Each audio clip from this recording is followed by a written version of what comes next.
mga baby ni Tagpi.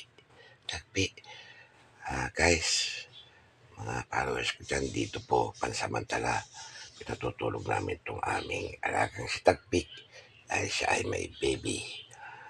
At ang lusog ng kanyang mga baby, Mga puppies. mga puppies. At saka ang kaganda, ayan. Ang panganay po rito, ang unang lumabas na anak si Tagpi, ito yung una. Yan, baby cute siya. Siya po ay baby dog.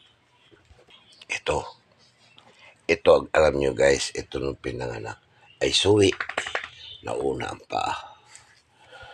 Ito, lalaki pa rin lumabas. At pang-apat, aba ito, akala ko ano yun, lumabas pang-apat ito Ayan uli kamukha ng tatay. Ang tatay nila ay si Meloy. At ito naman ang pinakamagandang nanay, si Tagpi.